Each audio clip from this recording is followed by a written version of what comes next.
Financial year 25-26 जैसे जैसे समाप्त होने को है, सबकी टेंशन बढ़ती जा रही है क्योंकि हमें बुक्स को फाइनल करना है। और अभी अगर हम बुक्स को एज ए प्रोविजनल फाइनल करते हैं, यानी कि बैलेंस शीट को as a provisional balance sheet बनाते हैं, तो ऐसे केसेस में हमारे पास में जो कैश है वो नेगेटिव आ रहा है, क्योंकि हमारे जो एम्प्लॉयर्स थे उन्होंने क्या था, अपना खुद का पैसा था उन्होंने बैंक में डिपॉजिट कर दिया, लेकिन एक्चुअल में हमारी बुक में तो कैश था ही नहीं।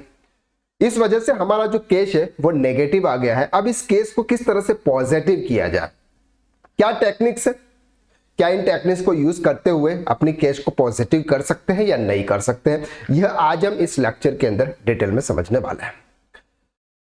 अब आपको क्या करना होता है, जब भी कैश ट्रांजैक्शन को देखना होता है, यानी कैश का जो लेजर देखना है वो पूरे साल का देखना है, साथ में पर डे वाइज देखना है। कभी कभी क्या होता है कि सर मंथली हमारा कैश जो होता है वो पॉजिटिव दिखता है, लेकिन अगर हम डे वाइज अगर उसको चेक करते हैं तो किसी भी दिन वो हमारा कैश नेगेटिव में शो होता है। तो आपको ये ध्यान रखना है कि जब भी आप बुक्स को फाइनल करें, आपका कैश किसी भी दिन नेगेटिव में नहीं जाना चाहिए। तो उसके लिए हमको क्या करना है सर, हमको करना DAC, यानी कि display account book, cash book और कैश इन हैंड को आपको ओपन करना है। जैसे ही आप ओपन करेंगे यहां पर, और आपको सर F2 करना है, और F2 करने के बाद 1 अप्रैल 2025 से 31 मार्च 2026 आपको सिलेक्ट कर देना। जो भी ट्रांजैक्शन आपके होंगे वो ट्रांजैक्शन आपके यहां पर शो हो जाएंगे। फिर आपको F12 की प्रेस करना है, और F12 की के नीचे यहां पर आपको दिख रहा है सर शो रनिंग बैलेंस। इस रनिंग बैलेंस के ऑप्शंस को आपको यस करना है। जैसे इस ऑप्शंस को आप यस करेंगे, यहां पर आपके जो बैलेंसेज है डे वाइज, अभी यहां पर ट्रांजैक्शन नहीं है इस वजह से नहीं शो हो रहा है, लेकिन आपके ट्रांजैक्शन होंगे डे वाइज, आपको यहां पर बैलेंस दिखेगा, और जिस दिन बैलेंस आपका माइनस में होगा उस दिन आपको वो नेगेटिव में दिखेगा। तो इस तरह से आपको ये चेक करना है कि सर मेरा कैश किसी भी दिन नेगेटिव में तो नहीं जा रहा है। अब समझते हैं कि सर जो हमारा कैश नेगेटिव में चला गया, अब उस केस को पॉजिटिव लाने के क्या कुछ तरीके हैं या फिर नहीं है। तो अब इन तरीकों को डिस्कस करते हैं। सबसे पहली बात है कि सर हम अगर कैश सेल्स करते हैं, कैश सेल्स करते हैं तो हमने जीएसटी की रिटर्न्स फाइल कर लिया।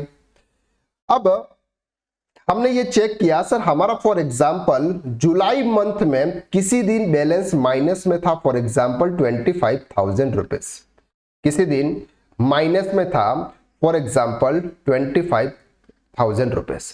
अब हमको इसको पॉजिटिव करना है, तो उसके लिए कैश विड्रॉल तो कर नहीं सकते क्योंकि समय चला गया है। किसी पार्टी से कैश रिसीव भी कर सकते या नहीं कर सकते। चलो अब सर आपके पास में दो ऑप्शंस हैं, उन दोनों ऑप्शन से आप किसी भी नेगेटिव कैश को पॉजिटिव कर सकते हैं।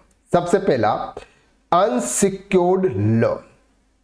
अब सर ये अनसिक्योर्ड लोन किस तरह से काम करता है, फॉर एग्जाम्पल आपका उस दिन बैलेंस नेगेटिव में था 25,000, आप किसी भी दो पार्टी यानी कि इनकम टैक्स एक्ट के अंदर ये लिखा हुआ है कि सर अगर आप किसी भी पार्टी से अनसिक्योर्ड लोन कैश में ले रहे हैं तो 20,000 रुपए से ज्यादा आप कैश में लोन नहीं ले सकते। तब आपको क्या करना है, दो पार्टी खड़ी करनी है, पार्टी ए और पार्टी बी। उस डेट के पहले वाली डेट में आपको एंट्री कर देनी है। क्या एंट्री कर देनी है sir, cash account debit to A 20,000। इससे क्या हो जाएगा सर, आपका जो बैलेंस है वो पॉजिटिव हो जाएगा उस डेट को। तो यहां पर आपको ये जो माइनस में दिख रहा है अब ये पॉजिटिव दिखेगा। फिर जैसे जैसे जैसे जैसे आपको नीचे आना है, और ये जो 40,000 रुपीज आपने दोनों पार्टियों से लिया हुआ है ए और बी से, इनको हमें वापस देना है। तो कब वापस देना है, जैसे जैसे आपको ऐसे नीचे आना है, किसी दिन बैलेंस आपको दिखा कि सर इस दिन 55,000 रुपीज का बैलेंस है, तब आपको ये 40,000 रुपीज की एंट्री उस समय वापस पेमेंट करके पास कर देनी है। आई होप कि ये बात आपको अच्छे से समझ में आ रही है। अब से बात एक और है कि अब आज की तारीख है फॉर एग्जाम्पल 10 मार्च 2026। आज मेरी बुक्स में 5 लाख रुपीज नेगेटिव में शो हो रहा है, 5 लाख रुपीज नेगेटिव में शो हो रहा है। अब मैं क्या करूं, अब सर इसके प्रीवियस में आपके पास में कैश विड्रॉल के कोई ऑप्शंस नहीं है, लेकिन अब आपके पास में ऑप्शंस क्या है कि अनसिक्योर्ड पार्टी खड़ी कर दे आप। कितनी पार्टी, जितने भी 50,000 डिवाइडेड बाय 20,000, जितने भी पार्टी है सबको आप खड़ी कर दें, और एक एक दो दो दिन के अंदर आप उसके ट्रांजैक्शन को आप रिकॉर्ड करें। तो उस डेट को आदमी की 10 मार्च को आपका बैलेंस क्या हो जाएगा सर, पॉजिटिव हो जाएगा। फिर आप क्या करेंगे, इसके बाद में बैंक से कैश विड्रॉल आपको करना होगा। बहुत सारे केसेस में ये बताते हैं कि सर बैंक में कैश है ही नहीं, बैंक बैलेंस ही नहीं है, तो हम कैश विड्रॉल कैसे करें। तो जब बैंक में आपने कैश डिपॉजिट किया था उसका क्या कर दिया था, तो आप किसी भी पर्सन से एक बार बैंक में एज ए लोन की एंट्री पास करके भी आप वहां पर पैसा ट्रांसफर करवाएं और एक बार उसको आप विड्रॉल कर दें। तो इससे क्या हो जाएगा, वापस आपके विड्रॉल में कैश अमाउंट बढ़ जाएगा। फिर आपने जिससे भी 20,000 रुपीज का जो पेमेंट आपने रिसीव किया उनको 31 मार्च के पहले पहले आपको पे कर देना। क्यों सर, क्योंकि हमको अपनी बुक्स में अनसिक्योर्ड लोन को कैरी फॉरवर्ड नहीं करना है, हमें तो क्या करना है, अभी सिर्फ जो नेगेटिव केस था उसको हमको पॉजिटिव करना था। इस वजह से हमने ये सिर्फ ट्रांजैक्शन पास किया है, बाकी एक्चुअल में हमने किसी से कैश लिया तक भी नहीं है।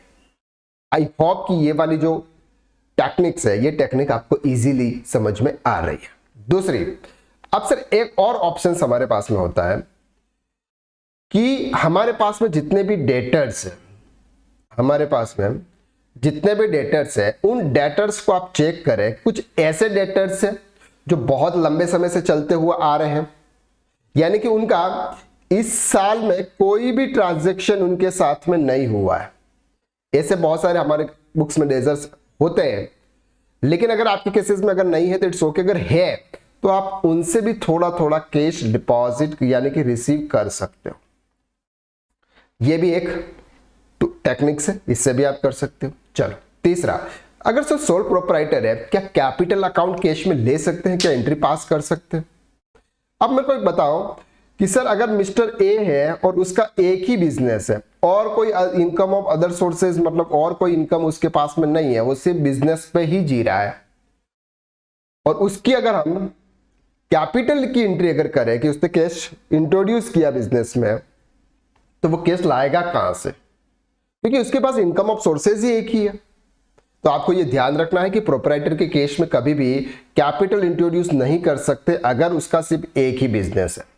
लेकिन पार्टनरशिप फॉर्म में आप कर सकते हो।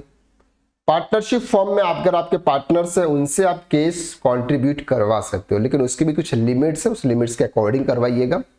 इस वजह से इस सभी टेक्निक्स को यूज करते हुए हम जो भी हमारा नेगेटिव कैश बैलेंस है उस कैश बैलेंस को हम क्या कर सकते हैं, पॉजिटिव कर सकते हैं। क्लियर हो रहा है आपको? यहां तक अच्छे से समझ में आ रही है? अगर आपके कुछ भी कमेंट्स है इसके रिलेटेड तो प्लीज कमेंट करके आप जरूर बताइएगा। और हाँ, अगर आप फिनेंशियल ईयर 25-26 की बैलेंस शीट फाइनल करना, बुक्स फाइनल कैसे की जाती है, उसको अगर आप प्रॉपर तरीके से सीखना चाहते हैं, इस तरह के एडजस्टमेंट अगर आप सीखना चाहते हैं, तो हमारा कोर्स है बैलेंस शीट फाइनलाइजेशन कोर्स। उस कोर्स की लिंक मैंने डिस्क्रिप्शन में शेयर की हुई है, वहां पर जाकर आप देख सकते हैं। और बहुत ही मिनिमम प्राइस में आपको ये कोर्स मिल रहा है। एक बार आप पिज्जा खाने जाओगे, जितना बजट नहीं बैठता है, उससे कम प्राइस में आपको ये कोर्स मिल रहा है। तो एक बार आप इस कोर्स को जरूर चेकआउट करें और इस तरह की जो भी एडजस्टमेंट है वो एडजस्टमेंट आप करें। चलिए, अगर ये वीडियो अगर आपको अच्छा लगा तो वीडियो को आप लाइक जरूर करना, और चैनल को अभी तक आपने अभी सब्सक्राइब नहीं किया है तो कर लीजिए, और कुछ भी डाउट है कमेंट करके आप जरूर बताइएगा। तो आज के लिए बस इतना, नेक्स्ट वीडियो में फिर मुलाकात करते हैं। तब तक के लिए थैंक यू सो मच। हंसते रहिए, मुस्कुराते रहिए।